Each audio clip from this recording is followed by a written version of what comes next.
Hello বন্ধুরা, আশা করি আপনারা খুবই ভালো আছেন। আমিও খুবই ভালো আছি। আপনারা আজকে দেখুন আমি কি কি সবজি বানাচ্ছি। দেখুন এখানে একরকম সবজি কেটে রেখেছি। এখানে এই সবজি চলুন দেখুন কিভাবে সবজিগুলো রান্না করি। আপনারা দেখতে থাকুন, সাথে থাকুন। ভালো লাগলে লাইক, কমেন্ট, শেয়ার, সাবস্ক্রাইব আপনারা করে দিবেন। এইভাবে সবজিদেরকে আমি নুন হলুদ মাখিয়ে নিব। এবার কড়াইটা বসিয়ে দিচ্ছি, ভালো করে গরম হয়ে গেলে সবজিটা ঢেলে দিব। আপনারা দেখতে থাকুন, সাথে থাকুন, ভালো লাগে। এইভাবে সবজিগুলো একটা করে আমি ভেজে নিব। দেখুন এইভাবে সবজিটি ভেজে নিব, মাছটি ভেজে নিব।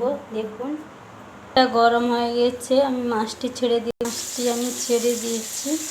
এবার মাছটি ভাজা হয়ে গেছে, এবার তুলে নিব। আর একটা সবজি ভেজে নিব। দেখুন কড়াই গরম হয়ে গেছে, এবার ঢেলে দিই। আর একটা সবজি ভাজা হয়ে গেছে।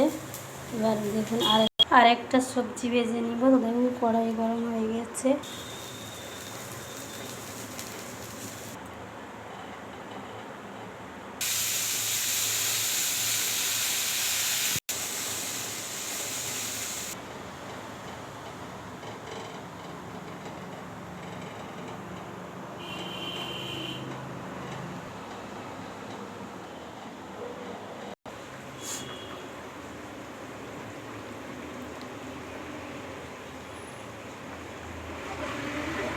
এইভাবে সবজিগুলো আপনারা বানাবেন বাড়িতে, খুবই ভালো লাগবে। আপনারা এখান থেকে ভিডিওটি আমি শেষ করছি। ভালো লাগলে লাইক, কমেন্ট, শেয়ার, সাবস্ক্রাইব আপনারা করে দিবেন। Thank you, by.